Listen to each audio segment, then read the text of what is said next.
You're listening to the Ask Drone U podcast. You ask, we answer your drone questions. Whether you're here to turn your passion into profit or you simply fly for fun, we're a community of learners and teachers who aspire to achieve greatness.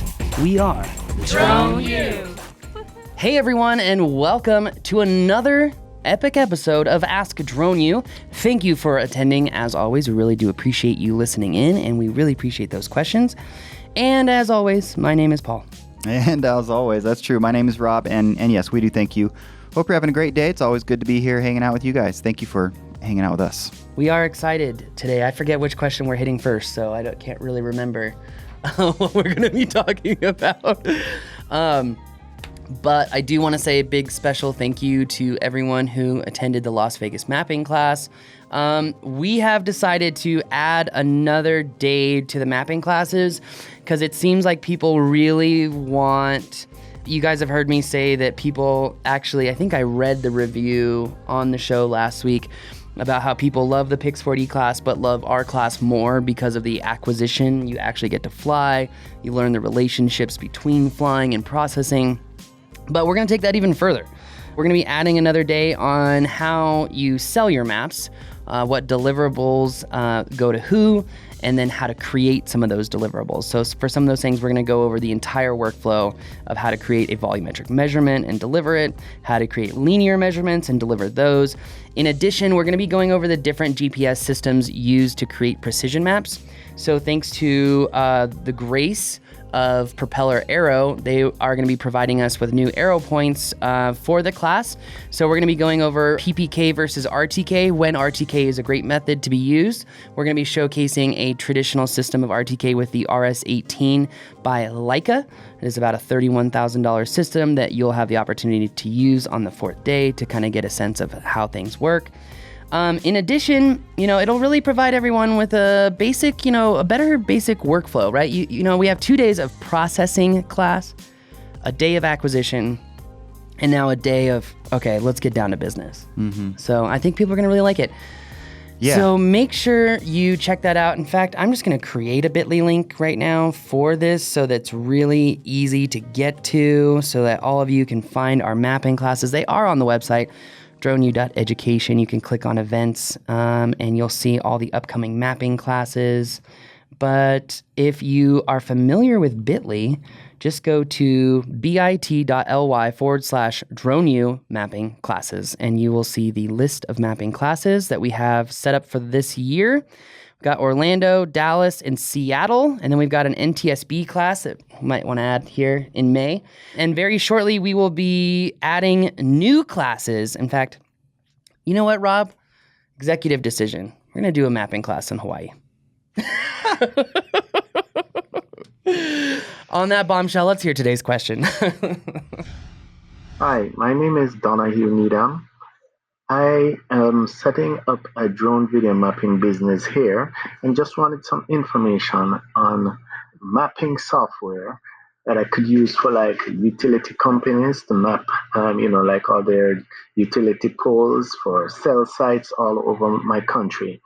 I also want to use a software for construction and basically for surveying of lands and stuff like that.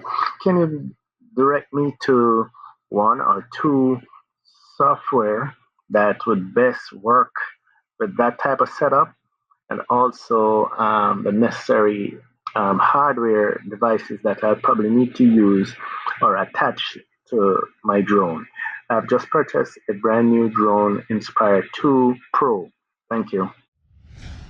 Thank you, Donahue. Appreciate you sending your question. AskDroneU.com if you've got a question. And where was he from?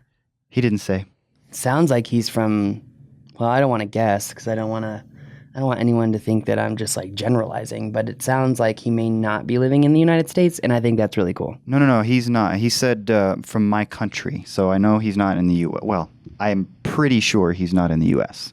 Yeah. Typically, people don't call in from the U.S. and say my country. Yeah. He did ask some some very specific questions though. He said, like what kind of applications do I use for cell phone tower mapping or infrastructure? You notice how he really he kind of really was talking about, it sounds like power lines, cell towers, and all those things.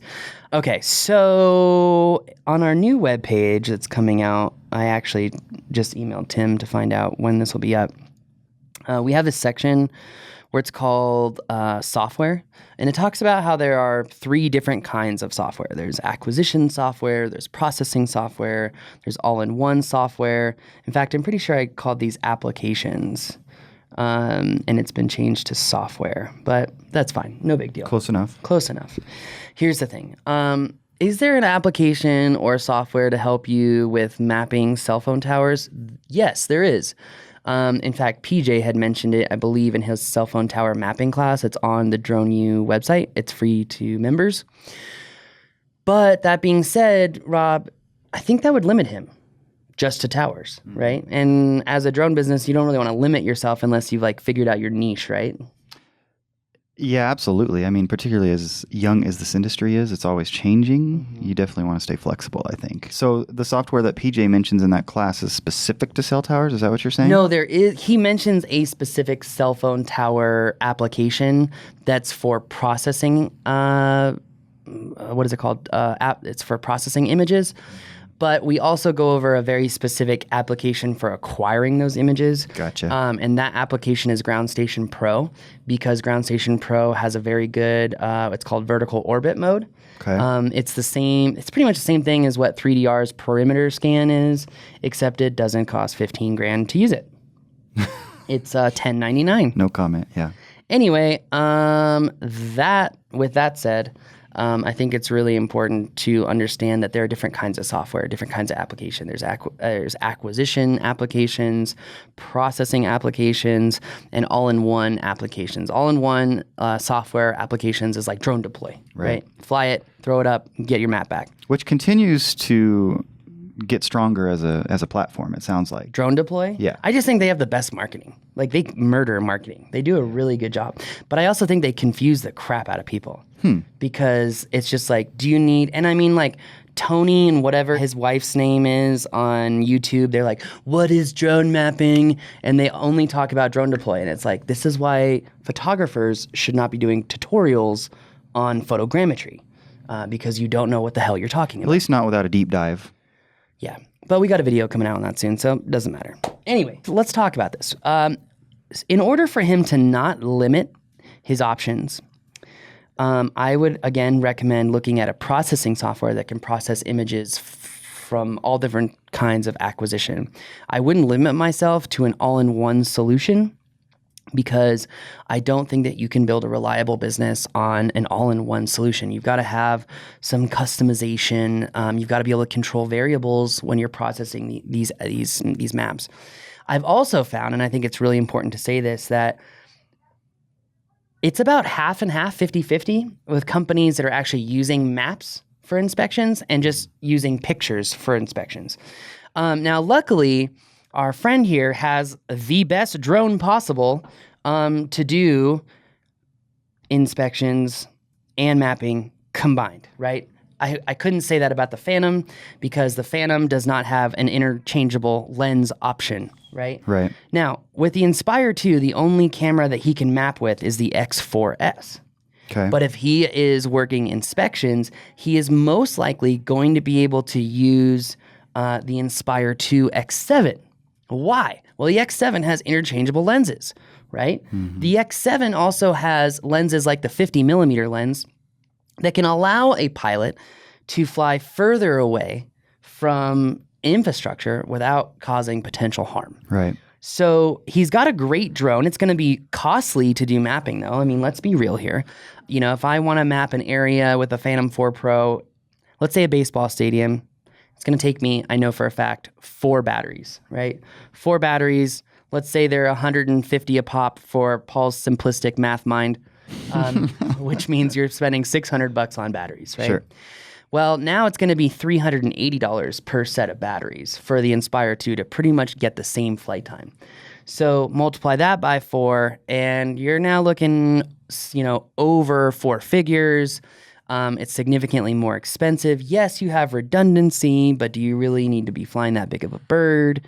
Well, and the justification for that is that which you've already alluded to, you can do more with that bird to make up for those batteries. Agreed. Right. And that's actually something that I'm learning now is a lot of utility companies are really focusing on drones that have interchangeable lenses. In fact, I was shocked to learn, I ran across a piece, I think it was on Reddit this weekend, where someone had data dumped all of the M200s or M210s that had been sold. I think it was 210s specifically. And that DJI had only sold 1,900 M210s. And I bet John McBride probably makes up for 1,500 of those. But I was fascinated by that. I mean, you think about how many Mavics have been sold. You think about how many Phantoms have been sold. We're talking in the millions. And for them to sell sub 2K. Now, look, I don't know if this is right information, right? This is just something that someone posted on Reddit, and there it was. Sure. And a bunch of people were like, wow, this totally lines up with the deep level information you're hearing from public safety that don't spend crazy amounts of money on a drone, rather buy a consumer drone that can do many different things, and then you have that package. In fact, I was talking to John Nice from the Charleston County Sheriff's Office I think it was on Friday. In fact, I think he was supposed to call me, he never did. And I don't give my phone number out to many people, so I'm kind of offended. I'm not offended, I'm just kidding, John. He was probably just fighting crime or something. But he was saying, he was like, for the same size case of a Matrice, I can get a Phantom, 2 Mavics, and some GPS equipment. Yeah.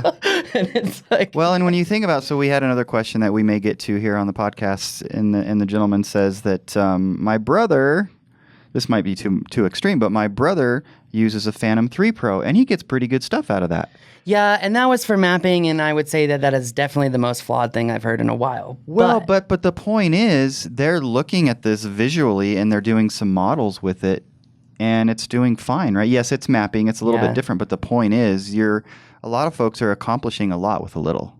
It's true. That's the point. It's true. And I think the point, too, is, and, Bill has said this to me over and over. He said it during the NTSB, during the mapping class. I was at the NTSB Training Academy, and he was like, people need to get it through their thick skulls. Like, you need a drone that works every time, and you need to spend money on training, because if you don't know how to use that super expensive bird, why'd you buy it in the first place? It's just like, Well, it's and just I think like, ooh. there's a lot of those sitting around fire departments around the country, or different first responder type units, right? That they still trying to figure out how to use it. I think Buzz and Gabe from the Rancho Cucamonga Fire Department, who I really need to go see those guys. They are such, just caring individuals.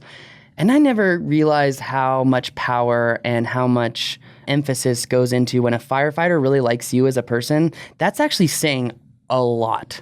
It's saying a whole lot. And I feel like I've kind of let them down on some fronts, and I need to reconnect with them and deliver whatever I can to make their operation as seamless as possible.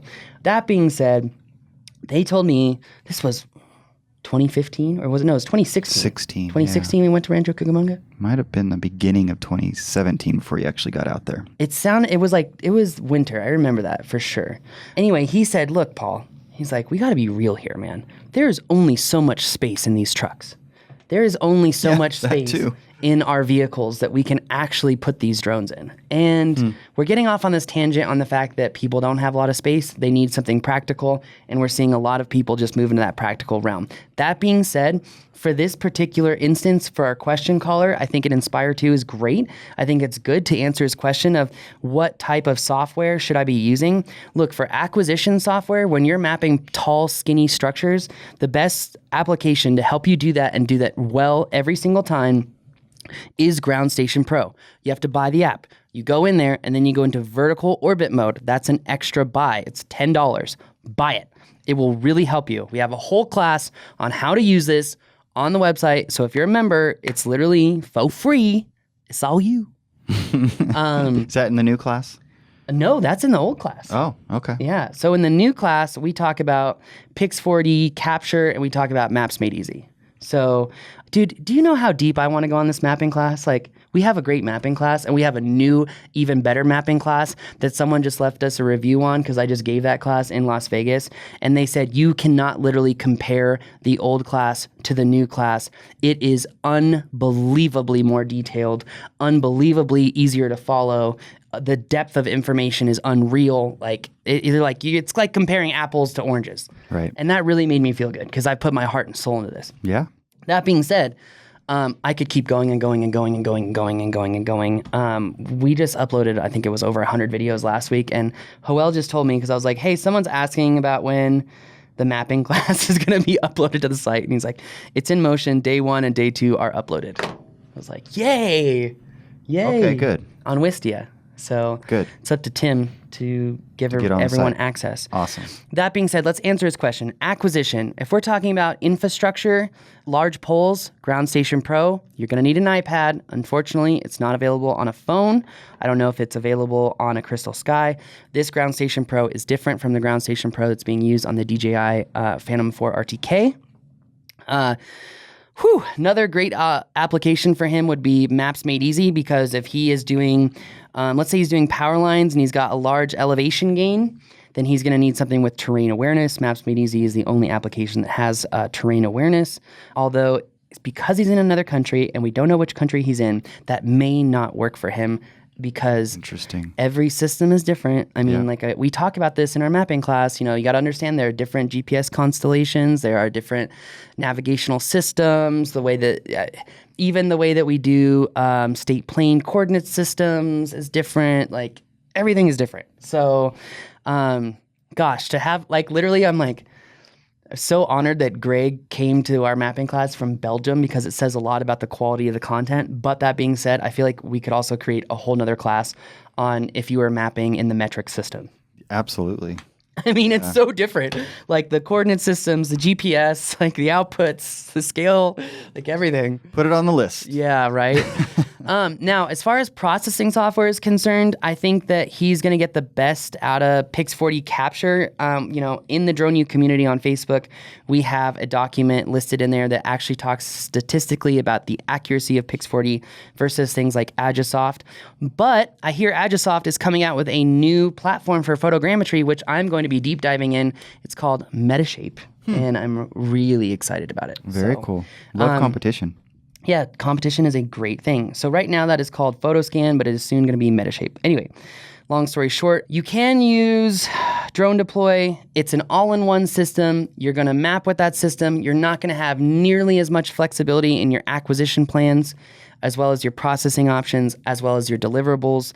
So as DroneDeploy does a great job at capturing people and educating them on, what drone mapping can do, they just had a post literally on Facebook this morning that I commented on. And they were talking about, in fact, let me pull it up because I'm going to show it to you, because even you would be like, wow. Hold on, I'll find it. Essentially, they came out and they were like, hey, look, you can do a great job at site coordination and safety with drone mapping and DroneDeploy. And they had a picture of a Phantom 2, or maybe it was a Phantom 1, and a GoPro hard-mounted to the drone. Here we go. Here it is. Andrew Dean liked my comment. Thank you, Andrew Dean. Mile High Drones, you rock. Can drones help mitigate risk and keep workers out of harm's way? Hear what our fellow construction pros have to say. In this ebook, we share a new perspective on how drones can help you improve your QA and safety program. I commented, how are you going to do site safety with a GoPro camera on a Phantom 2? How are you going to tilt it? How are you going to shoot oblique maps? Question mark. And since DroneDeploy doesn't respond to their comments on all their posts, I then decided to give everyone a little shout out for our mapping classes. To say, DroneDeploy is a great option for a lot of people, but you got to understand that there are 3 different kinds of applications. And I think I love DroneDeploy that they're bringing people into mapping, but they confuse the hell out of a lot of people. And that's just because they're not... It's just their vernacular. It's the way that their marketing team says things. Which is very intentional. I'm not convinced of that, actually. Well, but so one thing that you said is they're very good at marketing. To be very good at marketing, you have to be very intentional at marketing. Unless what you're suggesting is they just don't even understand what they're marketing, which I don't believe that. I think that there's a disconnect between whoever is their tech people and whoever is their marketing people. Interesting. So, yeah. All right. But they are, because with them you can upload it to the cloud right away, right after acquisition. Oh, no, it's on the cloud. Like, it's Right. processed in the cloud. It's available on the cloud. So there are benefits to that. Yeah. Pix4D is kind of nixed that, though, as far as, like, you can input your Pix4D project file and images on the cloud and utilize it to show to clients, which is really good for inspection purposes. Like, for example, and we should probably move on to our next show here soon, but I did that map for Paul in Texas, the CVS he was selling. Yep. And he just wanted to look at the roof and look at different areas. So he would click on the map and then 10 images would pop up. And I showed him how to blow up the images and like really look at them. And that's actually really valuable for commercial developers. So for sure. There's so many freaking deliverables for drone mapping. As soon as you like understand the power of drone mapping, it's stupid how much data you can get. And I find that most problems with drone mapping are a lack of understanding of the correct workflow of mapping and the lack of understanding of how much data you can acquire and what to do with that data. Yeah. Right? It's exciting stuff, and it's changing every day as well. So True. The learning curve is not necessarily flattening out, that's for sure. Oh, hell no. Oh, hell no. Well, we're going to have a class coming up on LiDAR. We're going to have a whole class on GPS and how to use the different GPS systems. I mean, we're going to have a library of classes. And I already know that no one has this, and I'm very grateful for that because it's going to be hard for our copycats to actually be able to get into this information. Yeah. So Not anyway. going to happen. Anyways. All right, guys. Well, as you know, we care about you, and we care about the fact that you listen to us and that you support us through being a Drone U member. So if you've been listening to the show for a long time and you're like, I really, really want to get more from Drone U, well, what's the Drone U difference? Well, you go to another class, you take the class, and that's it. With Drone U, you take the class, you go into the community, you talk to some people about the class, then you realize there are 30 other classes. Then you go take another class, and then another class. And why does this benefit you? Because a person who is a lifelong learner typically will have a significant revenue stream or multiple revenue streams because they're constantly learning, evolving, and understanding how they can better help their clients. And I feel like a lot of people respect that type of person and want to work with that type of person as they're always trying to better themselves. At least I want to work with that type of person. On that bombshell, that is going to do it for our long-winded podcast today. My name is Paul. My name is Rob. This is Ask Drone U.